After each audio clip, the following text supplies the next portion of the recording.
ተረጋጊ ወይዘሮ ሰላም። ምን እንደተፈጠረ ባይገባኝም የሆነ ስተትማ አለ። አስቢ፣ ሁሉንም ጊዜ ይፈተዋል። እባክሽ ተረጋጊ። እንደዚህ ምንም ጥቅም የለውም። ምን አለበት ጀት አለም እንደዋኝ አደረገኝ። የስራህን ይስጥ።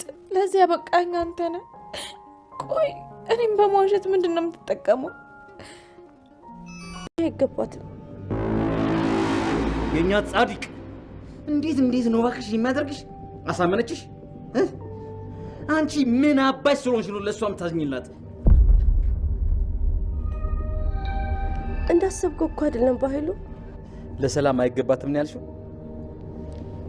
አንቺ ሲጀምር ማን ስለሆንሽ ነው የሚገባትና የማይገባትን የምትወስኝ? እና ለኔ ነው የሚገባኝ? ስለ ሁለታችን የምታውቂው ነገር የለም። ስለዚህ ዝም ብለሽ ነው መቀመጥ ያለብሽ። እሺ በመርዝ ድግልያት እንደነበር ረሳሽው? ሚስጥርሽ እንዳይገለጥ ከኋላ በእንጨት ምትሽ ራሷ እንድትስት ማድረግሽን እንዳትረሹ። እሺ ለምን እንደተወጂኝ ጠይቃታለሁ ብዬ አስቤ ነበር። ለምንድን ነው የማላለቅሰውማ? እጅግ የሚያሳዝንና እጅግ ልብ የሚሰብር ጉዳይ ተፈጠረ። ብሌን ከቃል ጋር ተኝታል በማለት ከዳግም ጋር የፈጠረችው ግጭት እውነቱን ስታውቅ በጣም በጸጸት ተገረፈች። ቃል ክፋትና ተንኮሏ እናቴ አድርጌ ያለቻትን ድርጊት አድርጋ ነው እንጂ እሷ ጋር አልተኛውም የሚለውን ነገር ከወይዘሮ ገነት ትክክለኛውን መረጃ ስትሰማ ብሌን በጸጸት ተገረፈች። ላልከዳው ላይ ከዳኝ፣ ልታመንልን ሊታመንልኝ፣ ቃሉን ላይ በላ ቃሌን ላልበላ፣ ልንተማመን ልንከባበር የገባ ነው ቃል ገደል ሰደድኩት። የኔ ነው ጥፋቱ። በዚህ በኩል ደግሞ ሳሚ ተስፋ እያደረገ ነው። ሳሚ በእርግጥ መልካም ልጅ ነው። ምንም ቢሆን እውነታውንና ውሸቱን እውነታውን በሂደት ብንገልጸውም ብናውቀውም ሰላም እናቴ እንደሆነች ነግሮኛል። ግን ምርመራው እንደተቀየረ እርግጠኛ ነኝ ትላለች። ከምንም በላይ ግን ዳግምን አስከፍቼዋለሁኝ። ቃል አይደለም እሱና እኔ ይህን ያህል ክፍተት ፈጥረን እሱ ጎን ሆና አብረን እያለንም እሱና እኔን ለማለያየት የማታደርገው ጥረት የለም። እንዴት ማሰብ ያቅተኛል በማለት በጸጸት አለቀሰች። በጣም ልቧ ተሰበረ። ዳግምም እመኝኝ እኔ አንቺን አልከዳውሽም፣ እመኝኝ እኔ አንቺን አልተውኩሽም፣ እመኝኝ አንቺን አልለወጥኩሽም። አንቺ ግን በአንድ ቀን በሳሚ ለወጥሽኝ፣ ሳሚን መረጥሽ። እንዴት በፍቅራችን መሀል ሰው ታስገቢያለሽ ስልሽ ከህይወቴ ውጣ ከልቤ ፍቄሃለሁ አልሽኝ። ብሌን በዚህን ያህል ልክ ጠልተሽኛልን ብዬ ስጠይቅሽም አወጣልችሃለሁ። አንተ ማን ስለሆንክ በህይወቴ ቦታ ይኖርሃል? የማልፈልገው ሰው ህይወቴ ውስጥ እንዲቀመጥ አልፈልግም አልሽ። አንቺ ልቤን ሰብረሽዋል። ብሌን እንዲህ እስከ መቼ? እናታችን እህትና ወንድም ናቸው አትጋቡም ብላ በመሀላችን ብትገባም ጭራሽ እኛ ተከራክረንና ፍቅራችን ንጹህ እንደሆነ አሳምነን አብረን እንሆናለን ስንል አንቺ ግን ግጥም ብለሽ አንተ የቃል ነህ፣ ቃል ጋር ተኝተሃል በላሻልሽ። እኔ ያላንቺ ማን አለኝ? የልቤ ንግስት፣ የልቤ እመቤት አንቺ ብቻ ነሽ። ልቤን በልቤ ውስጥ የነገሽው የመጀመሪያ ምርጫ አንቺ ነሽ። ብሌን አንቺን ብከዳ ይክዳኝ ብዬ የገባሁት ቃልን አላጥፋም። ተሳስቼ እንኳን አቅፊያትም ስሜት አላውቅም።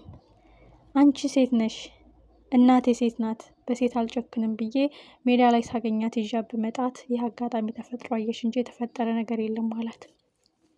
ብሌንም በቃ ይቅር በለኝ እባክህን ስትለው በዚህ ሁኔታ እየቀጠልን የበለጠ እየተጎዳዳን ነው የምንሄደው። ብሌን ወስኜ ወይ ምንም ቢፈጠር ላትተውኝ፣ ልብሽ ላይ ሰበር ላትጠራጠሪ ማመን አለብሽ፣ ቃል መግባት አለብሽ። አለበለዛ እንዲሁ ተቆሳስለንና ተቀያይመን እንደተለያየን መቅረት አለብን። እኔ ባንቺ አልጨክንም፣ ከልቤ ያለወጣሽም፣ ሁልጊዜ የልቤ እመቤት ሙሉ ንግስት አንቺ ነሽ። ግን ብሌን ሁልጊዜ ተጠራጣሪና የሆነ ነገር ሲከፋሽ የምታፈነግጭ ከሆነ እዚሁ ላይ እናቁም ሲላት እሷ ልቧ ተሰበረ። ሁሉም የኔ ጥፋት ነው፣ ቆም ብዬ ማሰብ ነበረብኝ እያለች ደምን ባለቀሰች። ሌላው የሚያሳዝነው ነገር ሰላም ናት። የሰላም መጨረሻ ምንድን ነው? ዶክተሩ በእርግጠኝነት ውጤቱ ተቀይሯል። አሁን በኋላ የመጀመሪያው ትልቁ ስራዬ የአንቺ ልጅ እንዳልሆነች ቃል ማረጋገጥ ብቻ ነው ስራዬ። ምክንያቱም ቃል የአንቺ ልጅ አይደለችም።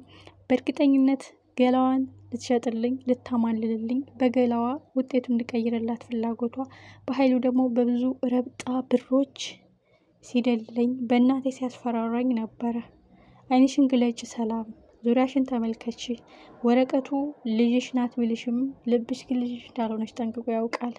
ስለዚህ ማንም ሳያውቅ ዳግም ምርመራ እናድርግ ቢላትም ሁለተኛ ልጅ ላጣት አልፈልግም ብላ ግግም ብላለች ሰላም። ዶክተሩ ግን አንቺ ብትታዩን ያልተወውም በገንዘብ እንግዛህ፣ እምነትህን ካድ፣ ቃልህን እጠፍ ያለኝ በኃይሉ እንዴትም ቢሆን እሱ አወቀውም አላወቀውም ውጤቱ እንደተቀየረ እርግጠኛ ነኝ።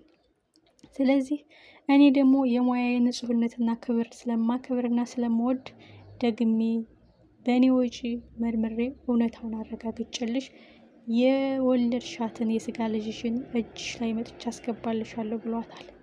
የዶክተሩ ታመኔታን እንዴት አገኛችሁት? እንደዚህ ያሉ ዶክተሮችን ሺህ ያድርግልን። በእርግጥ ለፊልሙ ብቻ ሳይሆን እውነታ ላይ ያለም ዶክተሮች አሉ። ግን እንዲህ ያሉ ዶክተሮች ብዙ ጊዜ እድሜያቸው አጭር ነው። ብዙ ኮርኳሚና ብዙ ገሳጭ አለባቸው። እጅግ የሚያሳዝነው። ከዚህ ምን ተማራችሁ? ቃል ለጊዜው የምስራች ሆኖላታል። ልጅሽ ናት የሚለው በኃይሉ ደንግጧል። እንዴት ሆኖ ልጅ ናት ብዬ አምጥቻት ሰላምን አሰናብቼ ንብረቷን ለመውሰድ ያመጣዋል ልጅ ልጁና ተገኘች። ቆይ እንዴት ብሎ ለበኃይሉ እንቆቅልሽ ሆኖበታል። ይህን እንቆቅልሽ ማን ነው ቋጠሮ ያደረገው? ይህንን እንቆቅልሽስ ማን ነው የሚፈታው? ይህንን ሀቅስ ማን ነው የሚያውቀው? በኃይሉ በገንዘብ ተደራድሮ ካላስቀየረው ሜቢ ላብራቶሪ በስህተት የተቀየረ ውጤት ነው። እንደዚህ ያሉ ስራዎች አንዳንድ ፎከስ የማያደርጉ ዶክተሮች እንደዚህ የብዙ ህይወቱን ያጨልማሉ። ደስታዋን ስትጠብቅ ሀዘን ሆኖባታል ብሌን። ደስታዬ ሙሉ ሆነ፣ 2 እናት ኖሩልኝ፣ በስስት ጠብቃት ለዘመናት ስናፍቃት የነበረችው ሰላም ሆናለኝ እናቴ ያለችው ብሌን አይደለችም የሚል ማረጋገጫ መጣላት። ስለዚህ ኦልሬዲ ያላት ምርጫ ብሌን የገንዘብ አቅም ባይኖራትም ከዶክተሩም እውነታውን ለማመሳከር ሀቁን ለማውጣት እንደዛ ሲሟገቱኝና ሲታገሉኝ እኔን ለማሳት ሙያዬን እንዳቆሽሽ ህሊናዬን እንድሸጥ ሲደረድሩኝ የነበሩት ያለ ምክንያት አይደለም። ስለዚህ ከዚህ ጀርባ ወይ አንድ ሰው አለ ወይ በስህተት የሆነ ነገር ተሰርቷል ያለው ዶክተሩ ከብሌን ጋር ተነጋግሮ በትክክል አንቺ የሰላም ልጅ ነች፣ ስለዚህ እባክሽን የሰላምና ያንቺን ጸጉር ስጭኝ በማለት እንግዲህ ፍቃደኝነቷን ጠይቆ ከሰላም በጥንቃቄ እንድታመጣ ያረጋታል ማለት ነው። ምክንያቱም ሰላም ፍቃደኛ አይደለችም ድጋሜ ምርመራ ለማድረግ። ቃል ደግሞ ካሁን በኋላ እንግዲህ ጨጓራችን ልትጥል ነው፣ አንቺ ልጅ አይደለሽም ብለሽ አስወጣሽኝ፣ ወረቀቱ ግን ያው ልጅ ናት አለ የሚለውን በማስመሰል ለጊዜው እውነታው እስከሚደረስበት ትንሽ ጨጓራችን ልትልጠው መታለች። እውነታ መቼ ነው ቶሎ የምትገለጸው? እውነታ መቼ ነው የምታሸንፈው? እውነታ መቼ ነው የሚያሸንፈው? ሀቅ መቼ ነው የሚረጋገጠው? በእርግጥ ወጣ ሲባል የሚጠልቅ፣ ጠለቀ ሲባል የሚወጣ፣ ጨለመ ሲባል የሚነጋ፣ ነጋ ሲባል የሚመሽ ህይወት አለ። ከዚህ ብዙ ነገር ተምራል። ይህ ሁሉ ጦስና ይህ ሁሉ መዘዝ የመጣው በኃይሉ ነው። በኃይሉ አሁን እሱ ለራሱ ደንግጧል። ልጅ አይደለችም ብዬ ለቁማር ያመጣዋት ቃል ልጅ ሆና ተገኝታለች። ቆይ እንዴት እኔ ነኝ የተሳሳትኩት ወይስ ማን ነው የሚለውን እንቆቅልሽ ሆኖበታል። ኦልሬዲ እውነታው እስከሚረጋገጥ ካሁን በኋላ በኃይሉ ቃልን እንጂ ብሌንን ለቀቅ ያደርጋታል ማለት ነው። ምክንያቱም ብሌን ከሳሚ ልጁ እናቷ እንደሆነች ብትሰማ እንኳን እኔ እኮ ያንቺ ልጅ ነኝ እንዴት ውጤቱ ተቀየረ ብላ ትናገር ነበረ። የዛ ጊዜ ግን ምንም እንደማታውቅ ነው ረጋ ብላ ነገሮችን የሰማችው። እንደኛ ራሱ አልደነገጠችም ይለና እንዴት ነው ወዴት ነው ነገሩ ብሎ ልቅ አሁን ምንድነው የሚያደርገው በኃይሉ የሰላም ትክክለኛ ልጇን ለማረጋገጥ ይሞክራል ብዬ ነው የማስበው። ካሁን በኋላ ቃል ለጊዜው ቢሆንም እፎይታ አግኝታለች። ቢያንስ በኃይሉ የሚጎዳትን ነገር ይቀንሳል ማለት ነው።